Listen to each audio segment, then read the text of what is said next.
Hey everyone, welcome to the New Populist. I'm Dave Brown. If you are new to the channel, please like and subscribe. So right now we have Nancy Pelosi threatening to visit Taiwan against the wishes of China. And in response, China has threatened to shoot her plane down. Now, for some of us who aren't big fans of Nancy Pelosi, we can think of worse things, but obviously, if they were to do that, that would be an act of war, and obviously that's not going to happen, I think. Nowadays, you're never quite sure what actually might happen. Who knows? But they probably won't. And what's really just driving me crazy is that what's going to happen is very, very obvious. China will take Taiwan when China wants to take Taiwan, and there is nothing the United States can do about it. But even right now, we have Republicans, Democrats, conservative pundits that I like, are actively saying, let's arm Taiwan. They need to be able to strike back against China if China were to attack them. It's like they're not watching the debacle in Ukraine right now, and they're not learning anything from that.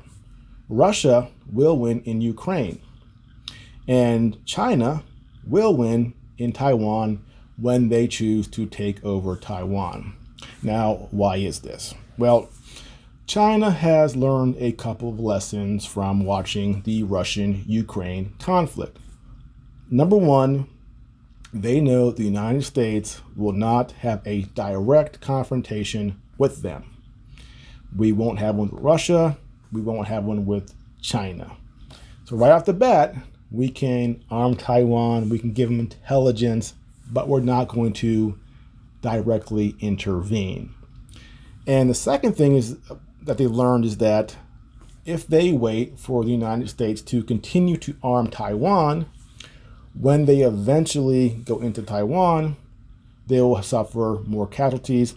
I mean, they will eventually win, but it'll be a little more costly.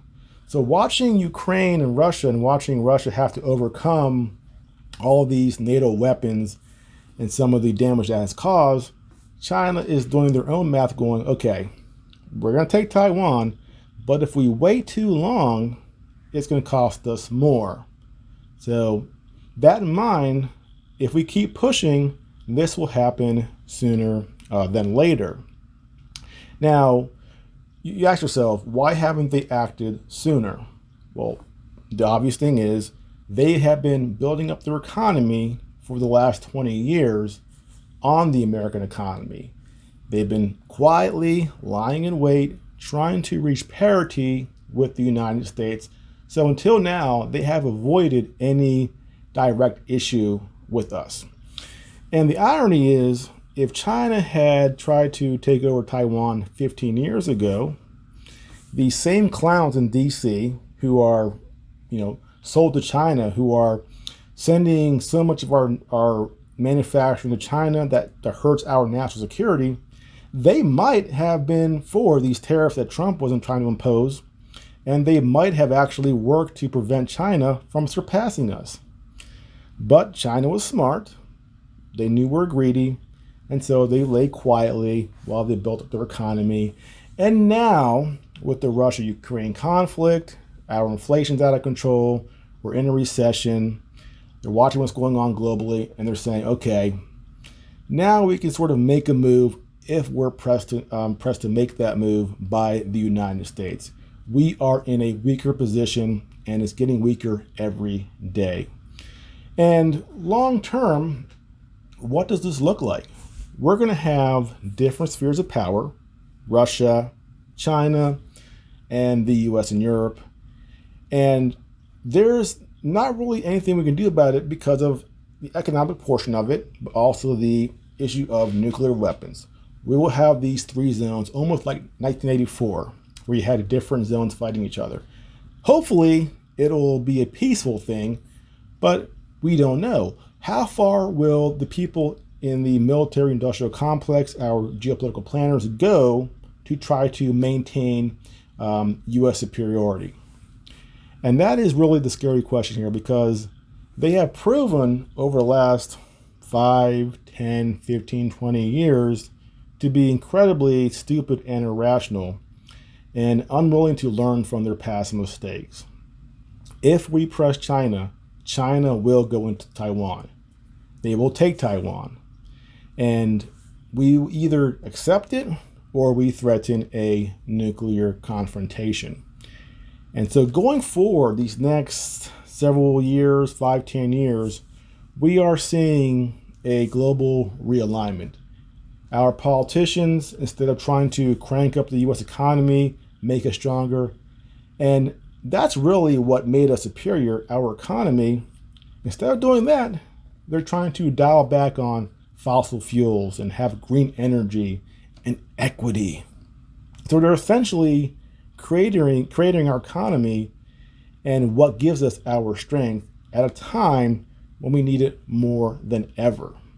These people are absolutely insane, which is why me and you are working so hard to try to stop them, which is why we need a Trump or a DeSantis in 2024 to try to reverse this trend and bring back some sanity to Washington, D.C.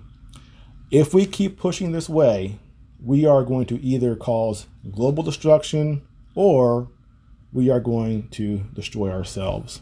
So hopefully somebody gets an idea of what they need to do to stop this before it gets any worse. Unfortunately, we are escalating right now, even as we're losing in Ukraine, we're escalating with Taiwan.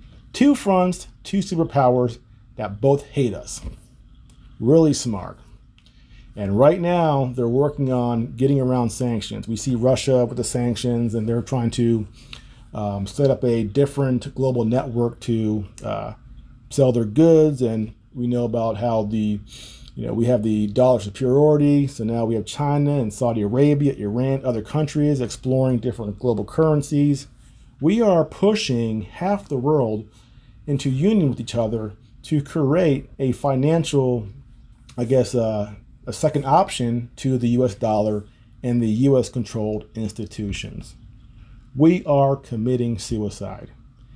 And the question I have is, do our leaders know something that I don't know? Are they really that stupid? Or do they have some plan? We talk about the liberal world order and the Great Reset. Do they know something that I don't? Because based on what they're doing now, this is not good for us, but this is also not good for them. They can't survive this if it goes the way it's going now. So I wonder about that. Ultimately, I think they're a combination of really stupid and dumb enough to think that somehow they can avoid the consequences of their actions, which if it gets bad enough, they will not be able to do. So hopefully things calm down, but pay attention, because these days anything can happen.